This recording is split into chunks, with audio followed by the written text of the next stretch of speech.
I'm guessing I'm stating the obvious when I say that mother-daughter relationships are complicated. My relationship with my mother was certainly complicated and intense. My mother had a complicated relationship with her own mother. There's a twisty thread that runs through us women, grandmother to mother to daughter to daughter to daughter, and down on through. First, let me share a snapshot of the relationship between my grandmother, Irene, and my mother, Georgia. I never knew my grandmother, so the bits of information from my mother are all that I have. My grandmother was one of 7 siblings, all redheads. My mother was one of 2 redheads among 5 children. Grandmother Irene had a fierce temper. She yelled a lot, and she threw things, especially at my grandfather. Rather bizarrely, my mother remembered her mother calling her a redheaded witch. Irene died of cervical cancer when she was in her 50s.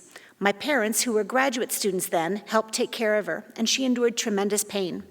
My father told me she would slap her thigh as hard as possible over and over again, or dig her nails into her palms repeatedly to cope.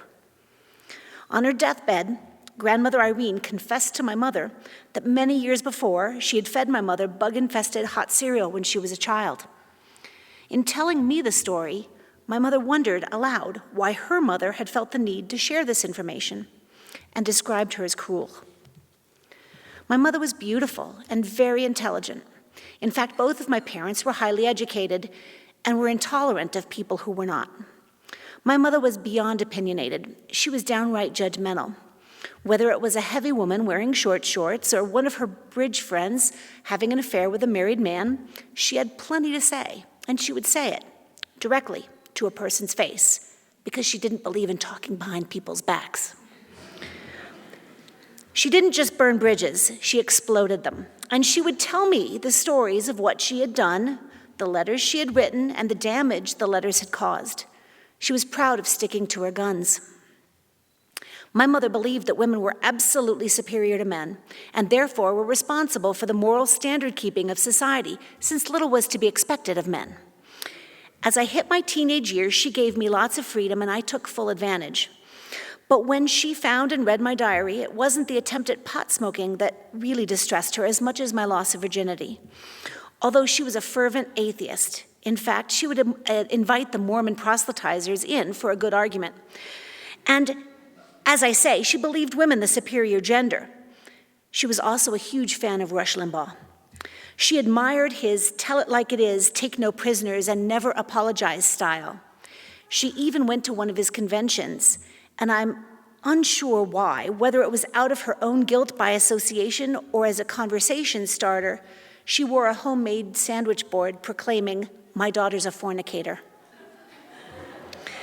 She showed me the sandwich board on her way back home from the convention. She stopped by Albuquerque to make me an offer. She would buy me a house if my boyfriend and I got married rather than living together. I didn't accept the offer, and she didn't speak to me for the next 4 years until we married. When we did get married, my parents' wedding gift to us was the down payment on a house and a handmade quilt into which she embedded a small piece of fabric with a girl's face that she said reminded her of me.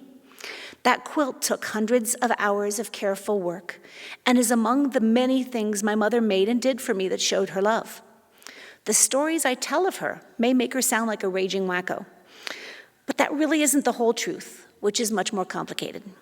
Again, it's that thread of intensity which I now recognize as a manifestation of love. Because in spite of her fierce judgment, I loved and admired my mother. She stood for what she believed in. She was deeply, painfully honest, and she thought perhaps she could make the world a better place by restoring personal responsibility. I miss her often, and thinking of her makes me laugh. At the same time, there are things about my life and the lives of my own daughters I'm glad I don't have to explain to her. And yet their lives would have been richer for knowing her longer. A few years ago, I was inspired by memories of her to write an op-ed that was published in the local paper. It was called "Listen to Your Mother." And in it, I tried to channel her common sense voice as applied to a controversy of the time, which was building a Walmart in the Bosque. The truth is that although we disagreed fiercely on many issues, we also shared much common ground when we dared to discuss our different perspectives. So here's a bit of what I wrote then. My mother's been dead a few years now, but I can still hear her voice sometimes, usually when I'm making what I suspect is a bad decision. I think most of us can channel our mothers when they pass judgment on us. In thinking and reading about the issue of a new Walmart, it's my mother's voice I hear. What in the world are they thinking? She asks me. Now, my mother was no liberal, no environmentalist, certainly no sentimentalist or do-gooder. She believed in individual liberty, capitalism, minimal government, and Rush Limbaugh. She believed in letting people make their own choices, even bad ones. She believed in individual charity, not government handouts. That created more connectedness between people, she felt, since when you knew who it was that put money in your pocket, you would be more likely to spend it responsibly and return the favor when needed. It's that spirit of mutual respect and responsibility, that common sense understanding of the right thing to do, which is missing in this issue. So my mother's voice asks me, why in the world would they want to put a 24-hour store that sells guns and alcohol next to a state park and a school? Are people so lazy they can't drive an extra mile in either direction down Coors to find a Walmart? My mother's voice asks me, why put such an unattractive store in such a unique and attractive space? Now, my mother loved shopping at Walmart, but even she recognized that they didn't belong in treasured locations that would be covered in asphalt. Why force a square peg into a round hole?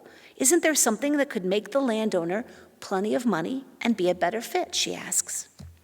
I suspect many of you have asked yourself similar questions, but perhaps decided not to listen to that voice of common sense reason.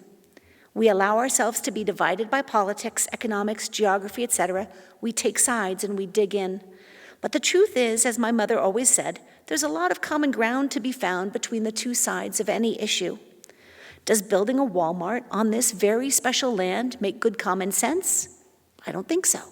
Listen to your mother. So here's the postscript. A few more years have passed. The Walmart wasn't built. I miss listening to my mother and can still channel her on occasion. My girls are teenagers now, and they sometimes listen to me, but more often they probably think of me as a raging wacko. I realize I spent a long time wishing my mother was different, easier. I wasted so much time wishing our relationship was simpler, less complicated. Now, with my daughters, I look forward to seeing how our relationship evolves and to see how they relate to their children someday. I wonder what stories they'll tell about me and where the thread of complicated and intense love will lead us.